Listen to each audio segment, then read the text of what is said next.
नमस्कार दोस्तों, मैं हूं ऐश्वर्या कपूर और आप देख रहे हैं मेरे साथ 5 का प्रहार। आज मैं पश्चिम बंगाल में हूं और कोलकाता में नहीं, कलकत्ता से करीबन 200 किलोमीटर द्वीप गंगा सागर के पास काक द्वीप नामक एक जगह है, वहां पर हूं मैं। बीजेपी ने अपनी पूरी ताकत जिसे कहते हैं वो झोंक दी है पश्चिम बंगाल में। और अगर आप यहां की आम जनता से बात करें कि भाई क्या लगता है किसी पान वाले से, किसी चाय वाले से, किसी समोसे वाले से, जी हां, बंगाल में यहां पर समोसा बहुत पॉपुलर है। अगर आप बात करें उनसे तो वो कहते हैं भाई टक्कर दे दी है भाजपा ने पहली बार। मैं जहां हूं वो जिला 24 परगना का है। ये एक समय पे लाल सलाम की जगह होती थी, यहां पे लेफ्ट का बोलबाला था। उसके बाद टीएमसी का कब्जा हुआ। टीएमसी के जो नेता थे वो यहां बाहुबली बने। लेकिन अब यहां पहली बार 24 परगना में आपको भारतीय जनता पार्टी या फिर इन दोनों पार्टियों के अलावा किसी भी और पार्टी का झंडा दिख रहा है। आज इसी जिले में 2 बहुत बड़ी और महत्वपूर्ण पॉलिटिकल रैलीज थी। एक देश के गृह मंत्री अमित शाह की और दूसरे प्रदेश की मुख्यमंत्री ममता बनर्जी, जो कि उतनी ही महत्वपूर्ण है पश्चिम बंगाल की राजनीति के लिए, क्योंकि भारतीय जनता पार्टी 2 लोगों के ऊपर पूरी तरह से निर्भर है। एक प्रधानमंत्री नरेंद्र मोदी, दूसरे गृह मंत्री अमित शाह, और इसमें कोई 2 राय नहीं। और अगर कोई तीसरा नाम आता है तो वो पार्टी अध्यक्ष जगत प्रकाश नड्डा का है। लेकिन वो जानते हैं कि इन 2 व्यक्तियों के ऊपर वो 0 से 5 तक पहुंच गए हैं 10 के नंबर में, यानी 50-50 की टक्कर हो गई है टीएमसी और भारतीय जनता पार्टी के बीच। लेकिन उस 50 को 51 कैसे करें और टीएमसी के 50 को 49 कैसे करें, उसके लिए भारतीय जनता पार्टी को आज भी, और मैं दोबारा दोहरा रहा हूं, आज भी एक लोकल नेता की तलाश है। जो आरएसएस चीफ अब से 48 घंटा पहले अचानक मुंबई के मड आइलैंड में मिथुन चक्रवर्ती के घर पहुंच गए थे, वो ऐसे ही नहीं था। भारतीय जनता पार्टी जानती है कि प्रधानमंत्री नरेंद्र मोदी और अमित शाह के ऊपर वो 50-50 की फाइट पे आ सकती है, टक्कर दे सकती है ममता बनर्जी को। लेकिन ममता बनर्जी को परास्त करने के लिए और उन्हीं के रण में, बंगाल के रण में, उन्हें एक लोकल चेहरा चाहिए। एक ऐसा चेहरा चाहिए जिसे बंगाल की जनता अपने आप को एसोसिएट कर सके। ममता बनर्जी की काट, ममता बनर्जी का तोड़ लोकल पश्चिम बंगाल की लीडरशिप से भारतीय जनता पार्टी को लाना पड़ेगा।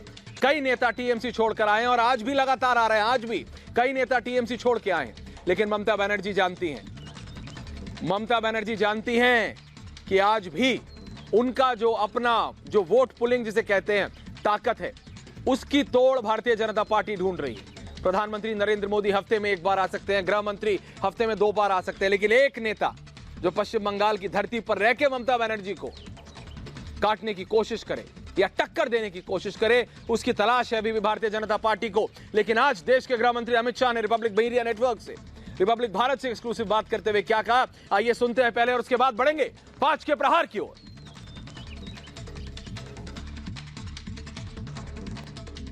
अमित शाह जी, सीएए यहाँ के प्रधान, यहाँ के जो मुख्यमंत्री हैं उनको दिक्कत हो सकती है।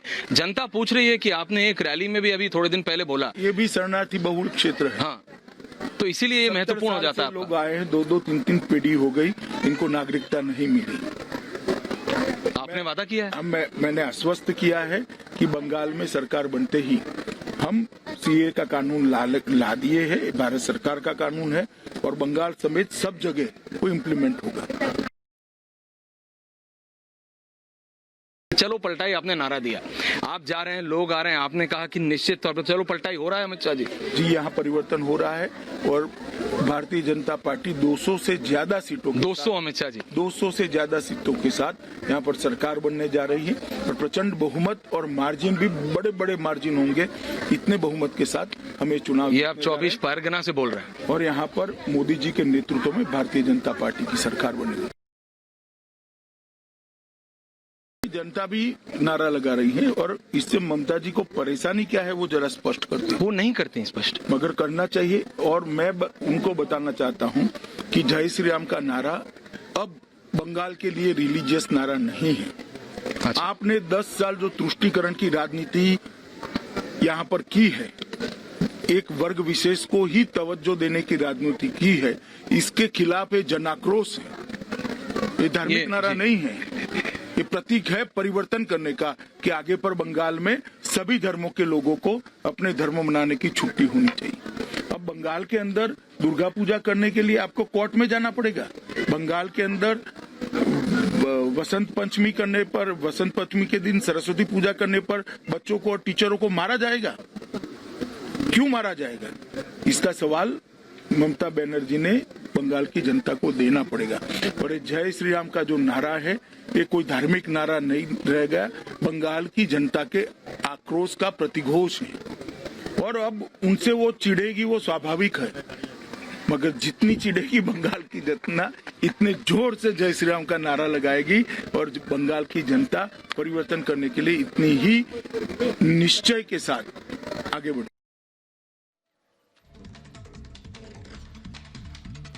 और देश के गृह मंत्री अमित शाह का ये पश्चिम बंगाल के रण का ये जो उद्घोष है, ये आप पूरा इंटरव्यू देख सकते हैं। आज शाम 5 बजे पूछता है भारत में, जो कि अर्नब गोस्वामी खुद करने जा रहे हैं, पूछता भारत आज।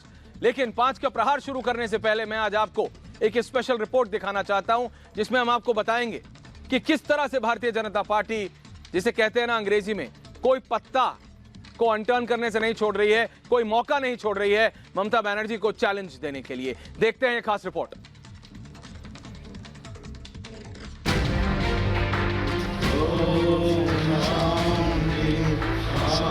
हर तीर्थ बार बार, गंगा सागर एक बार।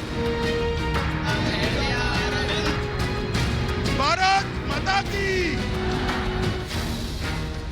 बंगाल में 5वीं परिवर्तन यात्रा को झंडी दिखाकर अमित शाह ने सत्ता परिवर्तन का घर घर सीधा संदेश दिया। मित्रों, परिवर्तन, हम सत्ता का परिवर्तन नहीं चाहते। ममता बनर्जी की सरकार निकालकर भारतीय जनता पार्टी की सरकार लाना हमारा लक्ष्य नहीं है। हमारा लक्ष्य है बंगाल की स्थिति में परिवर्तन हो। हमारा लक्ष्य है बंगाल की गरीब जनता में परिवर्तन हो। हमारा लक्ष्य है बंगाल की माताओं और बहनों की स्थिति में परिवर्तन हो। ये परिवर्तन यात्रा इसके लिए लाए। बंगाल की रणभूमि में बीजेपी के चाणक्य के प्रहार की गूंज राइटर्स बिल्डिंग तक पहुंच रही थी कि ममता दीदी, तृणमूल के गुंडों ने हमारे 130 कार्यकर्ताओं को मार डाला है, उनकी शहादत व्यर्थ नहीं जाएगी। बंगाल की धरती पर ताकत के साथ कमल खिलने वाला है। और जो गुंडे ममता दीदी की सह पर आज छिप कर बैठे हैं, उनको मैं कहना चाहता हूं, जहां छिपना वो छिप जाओ। भारतीय जनता पार्टी की सरकार बनेगी, पाताल में से ढूंढकर जेल की सलाखों के पीछे आपको डालेंगे। शाह ने ममता को भ्रष्टाचार ही नहीं, भतीजावाद के मुद्दों पर भी घेरा। और ये लड़ाई हमारे बूथ के कार्यकर्ता और तृणमूल कांग्रेस की सिंडिकेट के बीच की लड़ाई है। सिंडिकेट के बीच की लड़ाई।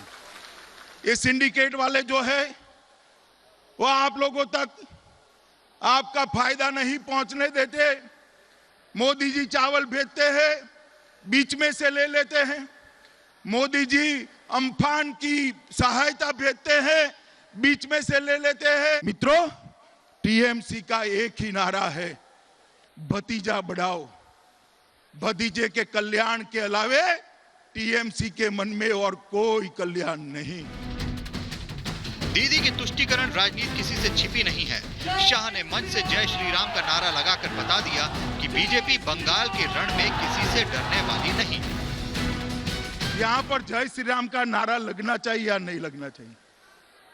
जोर से बोलो, लगना चाहिए या नहीं लगना चाहिए? और जोर से बोलो, लगना चाहिए या नहीं लगना चाहिए? अब दीदी को गुस्सा आ जाता है कि मेरा अपमान कर रहे हैं। भला दीदी, जय श्री राम के नारे से आपका क्या अपमान होगा? होता है माताएं, बताइए, किसी का अपमान होता है क्या? होता है? हम नहीं डरते दीदी आपसे, ये बंगाल की जनता भी नहीं डरती। बंगाल की युद्ध भूमि में शंखनाद से पहले वार पर वार हो रहे हैं। अपने ही किले में घिर चुकी दीदी को समझ नहीं आ रहा है कि बीजेपी के विजय रथ के खिलाफ कौन सा हथियार निकालें। उनके दुर्ग में दरार पड़ चुकी है। टीएमसी के जहाज से बड़े बड़े दिग्गज भाग रहे हैं। बंगाल की रणभूमि में बीजेपी के चाणक्य की चुनौती से दीदी की नींद उड़ी हुई है। आज हमारे साथ ममता की तुष्टीकरण राजनीति पर करिए 5 का प्रहार। तो देखा आपने हमारी ये खास रिपोर्ट और 5 के प्रहार पर मेरे साथ आज पूरा पैनल है। मेरे साथ भारतीय जनता पार्टी के राष्ट्रीय प्रवक्ता हैं, उभरते हुए नेता हैं, मेरे साथ गुरु प्रकाश जी हैं, मेरे साथ प्रियंका टिब्रेवाल हैं, मेरे साथ देश रतन निगम हैं, एडवोकेट हैं, पॉलिटिकल एनालिस्ट हैं, मेरे साथ दूसरी तरफ तृणमूल कांग्रेस के नेता विनय कुमार सिंह हैं, मेरे साथ तौसीफ अहमद खान हैं, मेरे साथ विकी साहा हैं। मैं आपको बता दे रहा हूं, ये पूरा पैनल है मेरे साथ। मैं सबसे पहले गुरु जी आपके पास आ रहा हूं और विनय कुमार सिंह, गुरु प्रकाश, विनय कुमार सिंह, एक एक करके बोलेंगे। विनय कुमार जी, गृह मंत्री अमित शाह ने साफ तौर से कहा तो कि सीएए तो आ रहा है भाई, सीएए तो आ रहा है। उन्होंने कहा कि दिल्ली से प्रधानमंत्री चावल भेजते हैं, यहां चावल मिलता नहीं। उन्होंने कहा कि ममता दीदी को पता नहीं जय श्री राम से क्या दिक्कत है।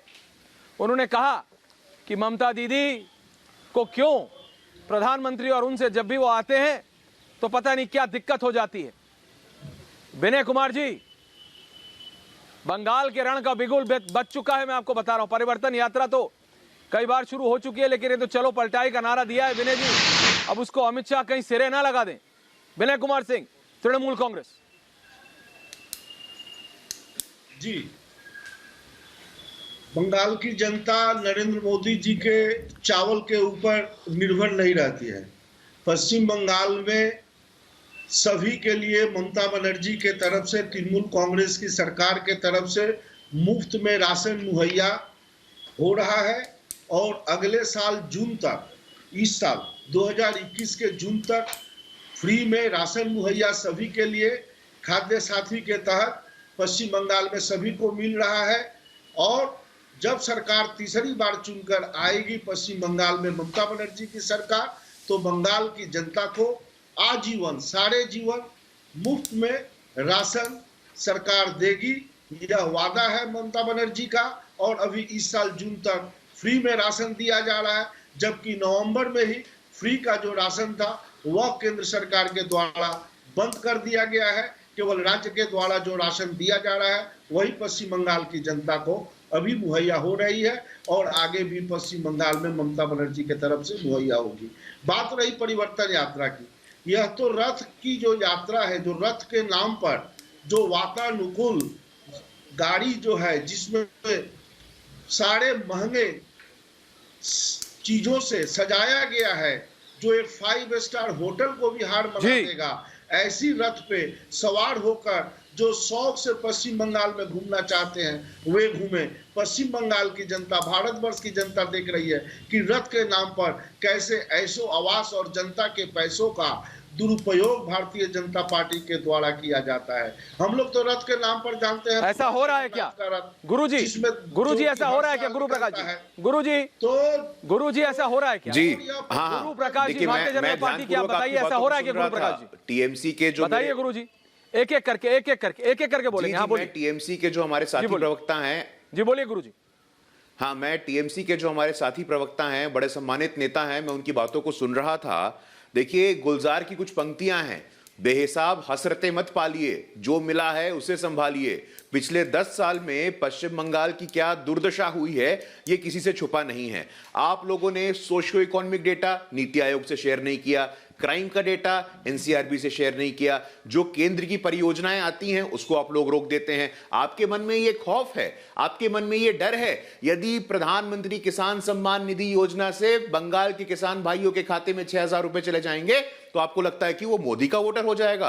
अरे बाप रे बाप, ऐसा प्रशासन तो हम लोगों ने पहले नहीं देखा है। जानबूझ करके हिंसा की राजनीति, तुष्टीकरण की राजनीति, अलगाववाद की राजनीति हमारे नेता जाते हैं। फिर आपको दोबारा काउंटर का मौका दूंगा। विनय जी, विनय जी एक एक करके बोलते हैं, सचिवों को समझ आता है। विनय जी, धीरज का परिचय दो। विनय जी, धीरज का परिचय दो आप। देखिए, आर भारत का ये शो पूरा देश देखता है, धीरज का परिचय दो आप। मैं आपकी बारी में नहीं बोल रहा था। देखिए, यहां लोकतंत्र है, ये टीएमसी नहीं है जहां एक ही व्यक्ति की चलती है। भतीजा बचाओ आंदोलन, भतीजा बचाओ आंदोलन चल रहा है ना अभी आपके पार्टी में। सारे के सारे नेता, अपने परिवार के लोग, आपके पार्टी के लोग, आपके संगठन के लोग आपसे संभल नहीं रहे हैं, क्योंकि ममता बनर्जी का एक ही एजेंडा है, अभिषेक को आगे करो। पश्चिम बंगाल की जनता ने ठाना है इस बार ममता बनर्जी को विपक्ष में बैठाना है। देखिए, सब देख रहे हैं, किसी से कुछ छुपा नहीं है। गुरुजी आ रहा हूं वापस, गुरुजी वापस आ रहा हूं आपके पास। विनय सिंह वापस आ रहा हूं। जी। विनय जी आपके पास भी आ रहा हूं। तौसिफ, अब यहां पर आकर मैं इस समय 24 परगना में हूं। यहां पर सुबह मैं गंगा सागर गया था, उसके बाद मैं यहां रोड शो पे आया और यहां पर मैं आपको ये बता रहा हूं तौसिफ, अगर आप आम आदमी से बात कीजिए ना, वो ये कहता है कि बीजेपी फाइट में आ गई है। एक आम बंगाली से बात कीजिए आप, एक आम बंगाली से आप पूछिए रोड साइड सड़क पे, कलकत्ता से यहाँ पे सिंगल वे है, हाईवे होना चाहिए था, स्टेट हाईवे कम से कम, सिंगल वे है, तब भी आप रुकिए, कहीं रुकिए, पानी पीजिए, समोसा खाइए, चाय पीजिए, पूछे हे दादा क्यों लो, कौन जीतेगा। मेरे को ज्यादा बंगाली नहीं आती है, लेकिन सिंपली पूछा दादा कौन जीता, बोला टक्कर हो गए, मोदी और ममता में टक्कर हो गए। तो सिर्फ टक्कर दे रहे हैं, बीजेपी टक्कर देने पे आ गई है अभी, और अभी समय है इलेक्शन आने में। तो सिर्फ नहीं, देखिए वही लोग, ये जो आप आम जनता की बात कर रहे हैं, वो कहेंगे और उनका कहना यही है। काफी सारे आम जनता की बात कर रहा हूं, कोई पार्टी से मतलब नहीं, वो अपनी दुकान चला रहे हैं, अपना ठेला चला रहे हैं। नहीं, आम जनता भी और बीजेपी के वर्कर भी आपको बोलेंगे कि नहीं, दिल्ली में मोदी जी तो है ही, बंगाल में ममता दीदी को रहना है, ये लोगों का फीलिंग।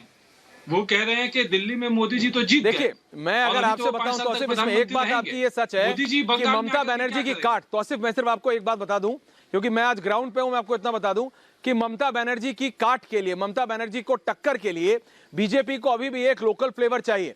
प्रधानमंत्री और गृह मंत्री के नाम पे 50-50 पे आ गए, लेकिन उसको 51 करने के लिए और ममता बनर्जी को पछाड़ने के लिए टक्कर दे रही है आज बीजेपी, लेकिन पछाड़ने के लिए एक लोकल चेहरा चाहिए जो एब्सेंट है, और यह बात गुरु प्रकाश को माननी पड़ेगी। बोलिए तौसिफ जी। तौसिफ, बात पूरी कीजिए। सही है, ये बात मैंने पहले भी कहा है कि ये ममता बनर्जी वर्सेस हु, ये जो क्वेश्चन है, ये आज बिल्कुल वैलिड क्वेश्चन है कि अगर ममता बनर्जी को चीफ मिनिस्टर नहीं रखना चाहते हैं, तो बंगाल की जनता को बीजेपी ऑल्टरनेट ऑफर क्या कर रही है। ऑल्टरनेट में ऑफर ये है, गुरु जी, इसके बाद वो दिलीप घोष जी जो कहते हैं कि दूध में जो है, गाय के दूध में जो है वो सोना पाया जाता है, वही दिलीप घोष है जो कहते हैं कि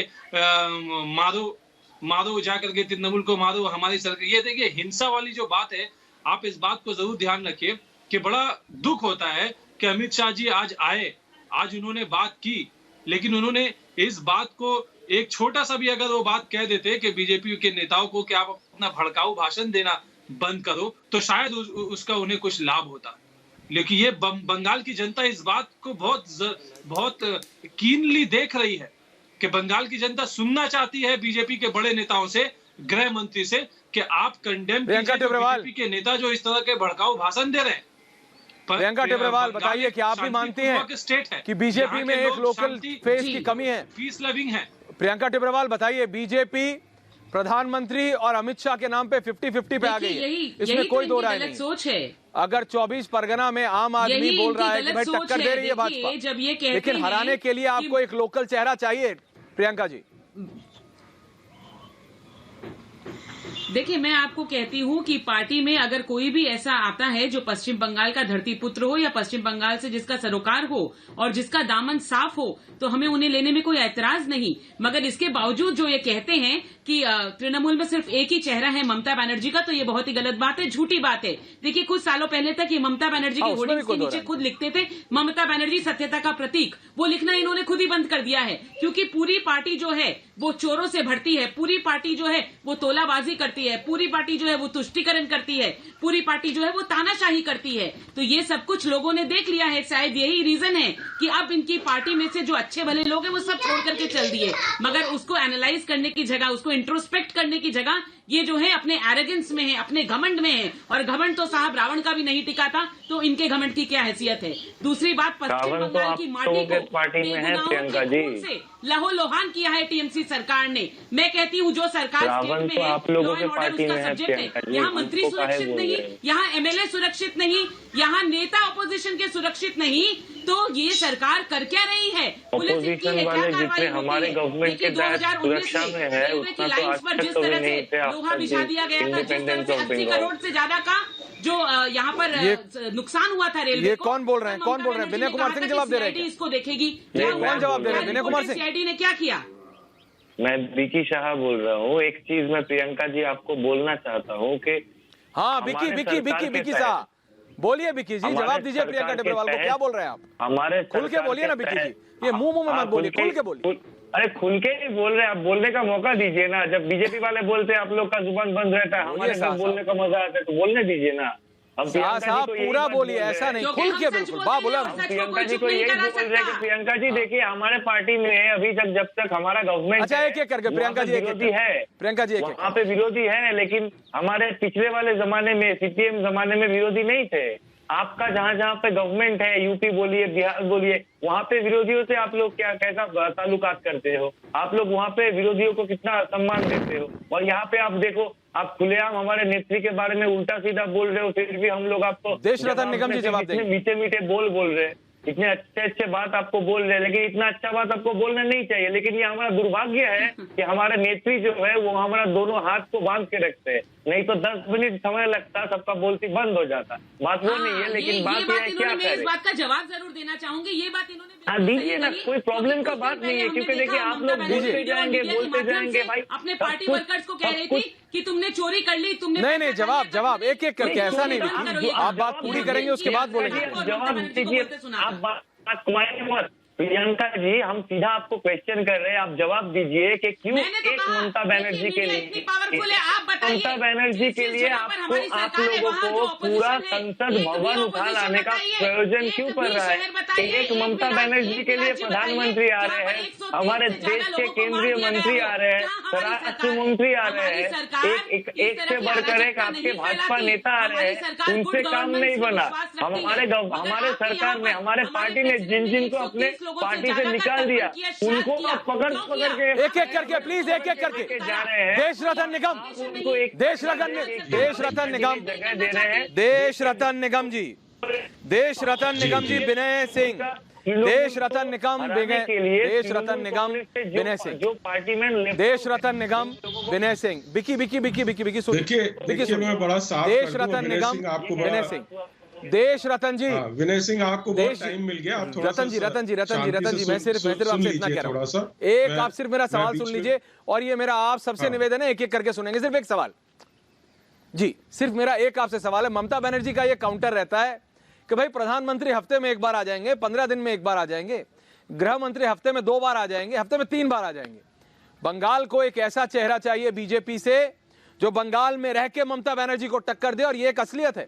प्रधानमंत्री के पास पूरे देश की जिम्मेदारी है, गृह मंत्री के पास पूरे देश की जिम्मेदारी है, और वो कर भी रहे हैं, वो टक्कर पे ले आए। लेकिन आपको एक लोकल चेहरे की जरूरत है, और ये लोगों की मांग है, किसी और की नहीं, आम जनता की, पश्चिम बंगाल की जनता की मांग है कि एक लोकल चेहरा लाके दीजिए आप हमें, और फिर हम आपके साथ जुड़ते हैं, 50 को 51 कर देंगे। देश रतन निगम जी, मैं बीजेपी के साथ। ऐश्वर्या जी मैं आपको साफ कर दूं कि चाहे उत्तर प्रदेश हो, वहाँ योगी आदित्यनाथ का नाम नहीं था, वो 370 सीटें वहाँ पे लेके आए। एक एक इसके अलावा अगर आप देखें कि पर्रिकर जी थे, कौन बोल रहे हैं, उनका भी नाम नहीं था। जो शिवराज चौहान जब पहली बार आए थे तब भी नाम नहीं था। तो कोई ना कोई वहां से चेहरा ऐसा उठ के सामने आएगा जो लगातार 2-3-4 बार सारे टर्म्स में वो इलेक्शन जीतेगा। तो आज की वहाँ जो हालात हैं वो बीजेपी आगे चल रही है, उसमें कोई दो राय नहीं है, दो मत नहीं है। ग्राउंड लेवल रियलिटी यही है कि बीजेपी इस वक्त आगे है और जमीन ममता बनर्जी के खिसक चुकी है वहां से। देखिए बम अटैक हुआ उनके अपने मिनिस्टर में, तो इससे कानून व्यवस्था की हालात जो है पता लग जाती है कि वहाँ क्या चल रही है। 130 कार्यकर्ता बीजेपी के मारे जा चुके हैं, संघ के भी कार्यकर्ता, आरएसएस के भी वहाँ मारे गए हैं बहुत सारे। तो जमीनी हालात एकदम बदल चुका है, वहाँ पे एक वेव चल रही है, लहर चल रही है, जिसके की जो अमित शाह जी ने बड़ा साफ और सही बोला कि 200 सीटें ऐसी हैं जहाँ पर कि आपको इनको शॉर्ट शॉट जीत रहे हैं। और जिस तरह के जो मुगालते में लोग रह रहे हैं कि नहीं ममता जी आ जाएंगी। आपने देखा हमारा इंटरव्यू? जी मैं उसको भी देख रहा था और मैंने उसका रिटर्न भी पढ़ा हुआ है। जो 33% कोटा बोल रहे हैं, वो 7th पे कमीशन को लागू करने की जो बात बोल रहे हैं, बहुत बड़े फैसले ममता जी के हाथ में नहीं है। वो फैसले वो कर भी नहीं सकती। अगर करना होता 7th पे कमीशन तो कब का लागू कर चुकी होती वो, लेकिन नहीं किया उन्होंने। तो ना वहाँ के गरीब जो बीमार है उनको आयुष्मान भारत भी नहीं देना चाहती है, ना किसानों को 6,000 गवर्नमेंट के पास हमारा 30,000 करोड़ रुपया पड़ा हुआ है सर। विनय जी जवाब दे रहा आपको। विनय कुमार सिंह तृणमूल कांग्रेस के वरिष्ठ नेता है, जवाब दे रहा आपको। विनय कुमार सिंह तृणमूल कांग्रेस के वरिष्ठ नेता है, जवाब दे रहा हूँ। बोल रहा हूँ मैं, विनय जी बोलिए। विकी शाह बोल रहा हूँ। अरे मैं विकी बोलिए विकी, आप भी अपनी बात पूरी कीजिए। बोलिए विकी, बोल रहा हूँ कि बंगाल का 30,000 करोड़ रुपया जो सेंट्रल गवर्नमेंट के पास पड़ा हुआ है, वो पैसा सेंट्रल गवर्नमेंट को विकल्प के रूप में भाजपा के तरफ से मुख्यमंत्री का चेहरा कौन होगा, यह बहुत ही महत्वपूर्ण और अच्छा प्रश्न आपने रखा है। तो अभी तक भाजपा के तरफ से पश्चिम बंगाल में मुख्यमंत्री का चेहरा न घोषित किया गया है, न घोषित किया जाएगा, क्योंकि इनके पास वैसा चेहरा ही नहीं है जो ममता बनर्जी के कद्दावर कोई नेता पश्चिम बंगाल में आज के तारीख में हो। बहुत है, वहाँ बहुत नेता है, सब मिलके लड़ रहे हैं जी। तो बहुत है, ध्यान रखिए, सब मिलके लड़ रहे हैं। बिल्कुल। और अचानक कोई ऐसा व्यक्ति निकल के आएगा जिसको आप कम से कम 20 साल हटा नहीं पाएंगे। आप लोग कह रहे हैं यूपी में भी योगी आदित्यनाथ आए, शिवराज चौहान भी ऐसे ही, मनोहर पारिकर भी ऐसे ही आए। हर जगह ऐसे नेता वहाँ पे सामने आते हैं जो कि विनय कुमार सिंह के पास जा रहा हूँ। विनय कुमार सिंह के पास जा रहा हूँ। विनय कुमार सिंह, प्रियंका टिब्रेवाल, विनय कुमार सिंह, गुरु प्रकाश जी कुछ बोल रहे हैं। गुरु प्रकाश जी के पास जा रहा हूँ। गुरु प्रकाश कुछ बोल रहे हैं। गुरु जी बोलिए। देखिए गुरु प्रकाश और विनय कुमार सिंह एक एक करके निवेदन है आप दोनों से। एक एक करके बोलिएगा। विनय जी, गुरु प्रकाश, एक एक करके बोलिए। मैं आज स्टूडियो में नहीं हूं, मैं देख नहीं पा रहा हूं आप दोनों को। एक एक करके प्लीज बोलिए। गुरु ऐश्वर्या भाई। जी दादा बोलिए। जी हम समझते हैं। नहीं देखिए, बार बार ये सवाल पूछा जा रहा है, बार बार ये प्रश्न खड़ा किया जा रहा है कि सीएम का फेस कौन होगा। देखिए, हमारी पार्टी कलेक्टिव लीडरशिप, सामूहिक नेतृत्व के आदर्शों को मानने वाली पार्टी है। हमारे यहां विचार सर्वोपरि है, व्यक्ति नहीं। लेकिन टीएमसी के लोग ऐसा समझेंगे इसकी मैं आशा नहीं रखता हूं।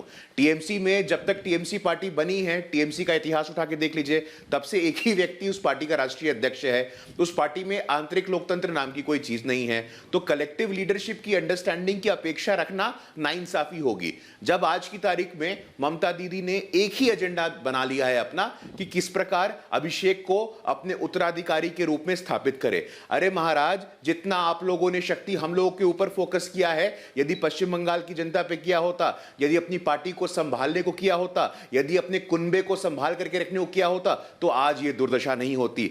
शायद पश्चिम बंगाल की जनता पुनर्विचार कर सकती थी। लेकिन जिस प्रकार का कुशासन, भ्रष्टाचार, सिंडिकेट, कट रेट, ये सब क्या होता है आखिरकार आज तक, वो चाहे लेफ्ट का शासन हो, पिछले 10 साल में आपका शासन हो, कलकत्ता के भद्रलोक से बाहर राजनीति निकल ही नहीं पाई। पहली बार भारतीय जनता पार्टी मटुआ समाज के बीच में जा रही है। पहली बार भारतीय जनता पार्टी राजवंशी समाज के बीच में आ रही है।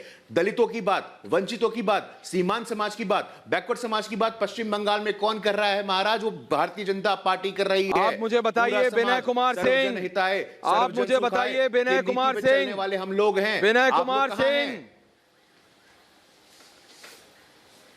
विनय कुमार सिंह, आप मेरे को सिर्फ इतना बताइए, पश्चिम बंगाल में जिस तरह का वायलेंस हो रहा है, जिस तरह का आतंक फैला है, इसे कहते हैं पॉलिटिकल वायलेंस। विनय जी, पॉलिटिकल आतंक कैसे हो रहा है इतना?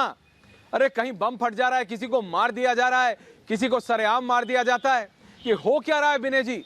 पश्चिम बंगाल में सरकार तो अभी भी तृणमूल कांग्रेस की है।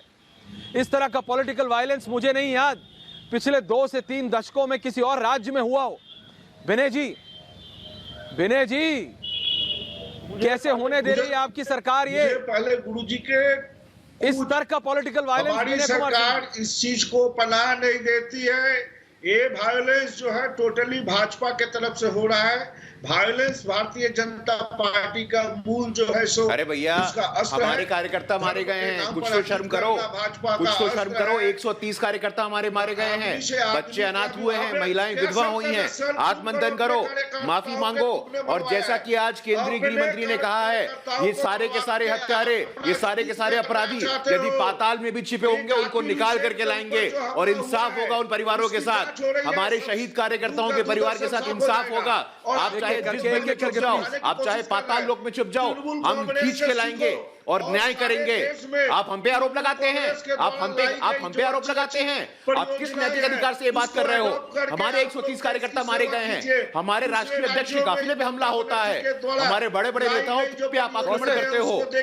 आत्ममंथन करो आप लोग। 74 परियोजनाएं ममता बनर्जी ने लाई है, जिसके द्वारा पश्चिम बंगाल का 10 करोड़ नागरिक, पश्चिम बंगाल की जनता बता देगी आपको। तौसिफ जरा समझाइए ना कि क्या आपके हिसाब से तौसिफ, इंतजार करिए भैया, इंतजार करिए। विनय कुमार सिंह तृणमूल कांग्रेस के वरिष्ठ नेता हैं, हो जाएगा। कहते हैं तौसिफ की बीजेपी खुद करा रही है।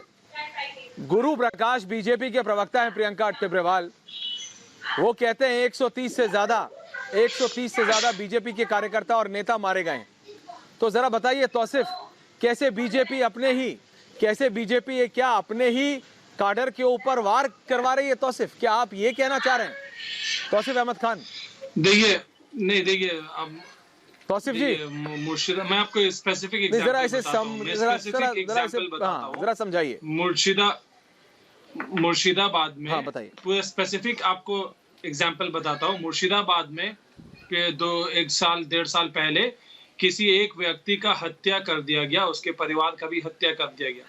रातों रात बीजेपी और आरएसएस वालों ने क्लेम कर लिया कि ये हमारा व्यक्ति है, हमारे पार्टी का लोग है, इसे तृणमूल ने मार दिया। पुलिस ने जांच किया, उस व्यक्ति के भाई ने बताया कि कभी भी बीजेपी या आरएसएस से ये आदमी जुड़ा हुआ नहीं था। पुलिस ने जांच किया, पता चला कि निजी दुश्मनी के कारण पैसा का कोई ट्रांजैक्शन से रिलेटेड था, जिसके वजह से उसकी हत्या कर दी गई। इसी तरीके से बहुत सारे हादसे ऐसे हैं। तो अगर आप 130 का आंकड़ा देते हैं तो जांच कीजिए कि उसमें ऐसे कितने आंकड़े हैं कि जो पर्सनल निजी दुश्मनी के कारण कहीं पे मौत हो गई। हाँ, अब अगर आप ये कहते हैं कि कोई तृणमूल से बीजेपी में ज्वाइन करता है और उसके बाद उसके साथ हिंसा हो जाता है, उसके ऊपर अटैक हो जाता है, ऐसे भी केसेस आए हैं। तो उसमें देखा गया है कि जो लोग पुराने बीजेपी के लोग हैं, वो नए बीजेपी तृणमूल से आए हुए बीजेपी के लोगों को एक्सेप्ट नहीं कर पाते। तो इसमें पार्टी में फूट पड़ जाती है और यही कहीं ना कहीं वो हिंसा में रिजल्ट हो जाता है। देखिए, हिंसा की कोई जगह नहीं है। सबसे पहला बात हिंसा को कंडेम करना चाहिए। प्रियंका एक एक करके तौसिफ प्रियंका जवाब दे रही है आपको। प्रियंका जवाब दे रही है। प्रियंका को जवाब देने दीजिए प्लीज। विक्की आ रहा हूँ उसके बाद, विक्की साहब आ रहा हूँ उसके बाद। पहले किस पार्टी में थे वो? मुर्शिदाबाद में कौन से एमपी है? मैं बताती हूँ, उसका नाम बताइए पार्टी का। कांग्रेस। मुर्शिदाबाद में किसका वहां पर चारों तरफ जो फैला हुआ है वो पकड़ किसके हाथ में है? कांग्रेस ना। तो मैं तो कह रही हूँ कि ये आप लोगों की और कांग्रेस की लड़ाई है, तो इसकी भी छानबीन होनी चाहिए, क्योंकि किसी भी प्रकार की जो हिंसा होती है हम उसकी अवहेलना करते हैं, हम उसकी घोर निंदा करते हैं। तो इस बात को सामने आने दीजिए, मगर आप लोग सामने नहीं आने देंगे क्योंकि आपका मुकाबला सिर्फ और सिर्फ बीजेपी से है। इसलिए आप विक्की साहब जवाब देंगे। सरकार आपकी विक्की साहब जवाब देंगे। ठीक है, आज विक्की साहब जवाब दे रहे हैं। अमित शाह जी आए, कलकत्ता दौरे में आए, अमित शाह जी ने क्यों नहीं सवाल उठाए बीजेपी नेताओं को भड़काऊ भाषण के ऊपर में? अमित शाह जी ने क्यों नहीं उसे कंडेम किया? अगर सेंट्रल लीडरशिप कंडेम नहीं करेगा तो आपकी सरकार क्यों नहीं कंडेम करती? जेल से जो छूटे हुए आए हैं मदन मित्रा, वो स्टेज पे खड़े करके कहते हैं कि हम आतंक फैलाएंगे। ग्राउंड वर्कर समझेंगे कि ये नॉर्मल है। बीजेपी के लोगों को बीजेपी के बड़े बड़े नेता खामोश हैं, तो जाओ लड़ाई झगड़ा करो, मारपीट करो, खून खराबा करो। तो बीजेपी के बड़े नेता जब बंगाल के चीफ बीजेपी के चीफ दिलीप घोष जब भड़काऊ भाषण देते हैं तो उसके ऊपर में अमित शाह जी ने उनको क्यों नहीं डांटा डपटा? अमित शाह जी ने क्यों नहीं बोला कि दिलीप घोष तुम ऐसी बातें एक एक करके प्लीज एक एक जी को कहना चाहिए ये बात कि दिलीप घोष आप ऐसी बातें मत करो, भड़काऊ भाषण मत दो। गुरु प्रकाश जी इसमें आपको आना पड़ेगा। किसी भी तरह की गुरु प्रकाश जी आरोप लगाती है तो हम तो चाहते हैं। अच्छा, प्रियंका को बात खत्म करने दीजिए। सौंपिए सीबीआई को मामला।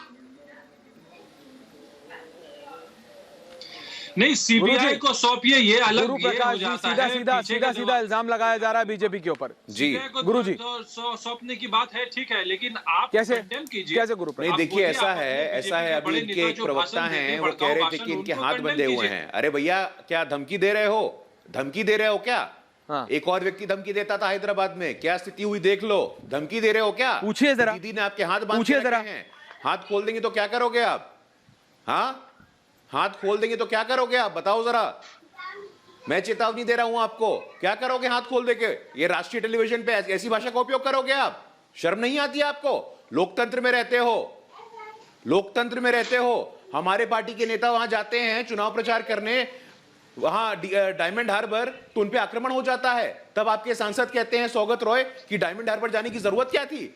इस मानसिकता से लड़ाई हम लोगों की, ऐश्वर्या भाई, इसी मानसिकता से लड़ाई हम लोगों की। ये जो हिंसा की राजनीति, डर की राजनीति, खौफ की राजनीति ये लोग पैदा करना चाहते हैं, आप सब मेरे को बताइए, करना चाहते हैं। जरा मैं चाहता हूं चुनाव में आओ, हिम्मत है तो आप सब चुनावी होने मैदान में आओ, हिम्मत है जरा तो आप सब चुनावी मैदान में मेरा आओ। जरा पूरा पैनल, गुरु प्रकाश जी, मैं जरा 2 मिनट अपने दर्शकों से बात करना चाहता हूं। 2 मिनट। गुरु प्रकाश, प्रियंका टेब्रेवाल, विनय कुमार सिंह, तौसीफ साहब, विकी साहा और देश रतन निगम जी, ये एक सवाल है, मुझे बताइए कि पश्चिम बंगाल की जनता की क्या गलती? आप देखिए, आप कलकत्ता से 20 किलोमीटर बाहर निकलिए। अरे भाई, मैं तो एक दिन के लिए आया, दिल्ली से आया, मैं कल चला जाऊंगा, परसों चला जाऊंगा, लेकिन आप ये मुझे बताइए, आप कलकत्ता से बाहर निकलिए और डायमंड हार्बर इतनी सुंदर जगह है, और ये गंगा सागर इतनी सुंदर जगह है, स्टेट हाईवे तक नहीं है। आपको पता है? आपको पता है मतलब डेवलपमेंट क्या? पश्चिम बंगाल के युवा की क्या गलती है? हम इस समय जहां हैं उसके बगल में एक गेस्ट हाउस है, और उस गेस्ट हाउस का नाम है प्रभीश गेस्ट हाउस। मैं आपको बता रहा हूं इस गेस्ट हाउस में क्या है, 2 लोग हैं, वो दोनों बीएससी पढ़े हुए युवा हैं। वो कहते हैं हम इंतजार कर रहे हैं कि यहाँ इंडस्ट्री तो आ जाए, टाटा आया था चला गया, हमें नौकरी कैसे मिलेगी? ये बीजेपी, टीएमसी, कांग्रेस, लेफ्ट की लड़ाई में बंगाल का युवा पिस रहा है। आप सारे लोग पैनल पे हैं, आप सारे सोचिए। अरे एक बार को मैं बता रहा हूं, पश्चिम बंगाल, किसी भी पूरे भारतवर्ष में उनको फर्क नहीं पड़ता कि बीजेपी, कांग्रेस, एसपी, बीएसपी। भाई डेवलपमेंट तो दे दीजिए। आप लोग एक दूसरे की गाड़ियों पे पत्थर मारने से समय नहीं है आप लोगों को। आप लोग एक दूसरे के नेताओं को मार रहे हैं। अरे युवाओं को नौकरी तो दे दीजिए भाई। कुछ बोलना चाहूंगी। देश रतन निगम जी और विनय कुमार सिंह, जरा बताइए please. Vinay Kumar Singh ji please point पे रहिएगा। विनय कुमार सिंह और देश रतन निगम। विनय कुमार सिंह जी, पश्चिम बंगाल के युवा को क्यों आप बीच में पिसवा रहे हैं, ये आप मुझे बताइए। विनय जी बोलिए। विनय, आपका प्रश्न बहुत ही अच्छा है, सराहनीय है। गंगा सागर, ऐश्वर्या जी, आप आ जाए हैं आज से 10 साल पहले। गंगा सागर जाने का रास्ता नहीं था। गंगा सागर तक जाने में जो तकलीफ होती थी, वहां तक जाने की गाड़ी एक एक करके प्लीज सारे जो जितना भी आपको मौका मिलेगा। टाइट कर दीजिए। ये जो राजनीति है, ये जो लालू प्रसाद की जो राजनीति थी कि पिछड़ा रखिए और लोगों को गरीब बना के रखिए, यही ममता बनर्जी ने भी लगा लिया है। और फिर कुछ हल्का सा इलेक्शन से पहले 5 रुपए की थाली लोगों को दे दीजिए, लोग खुश हो जाएंगे। हाईवे बनवाइए नहीं, उनको स्कीम के बेनिफिट नहीं पहुंचने दीजिए, सेंट्रल गवर्नमेंट की स्कीम्स को उनको तक पहुंचने नहीं दीजिए, जनता को परेशान रखिए। रोटी और मकान और कपड़े से ऊपर ना उठने दीजिए, वो उसी में परेशान रहे। ये इंदिरा गांधी के वक्त की राजनीति है जो ममता बनर्जी वहीं से सीखी है, कांग्रेस से, और जो वहां पर कलकत्ता में और वेस्ट बंगाल में कर रही है। नंदीग्राम में एक उद्योग आ रहा था, उसको निकाल के बाहर किया इन्होंने। वो जमीन भी वापस नहीं गई किसानों के पास, वैसी की वैसी पड़ी हुई है। ना किसानों का कुछ मिला, ना वहां। प्रियंका टेब्रेवाल बोलिए।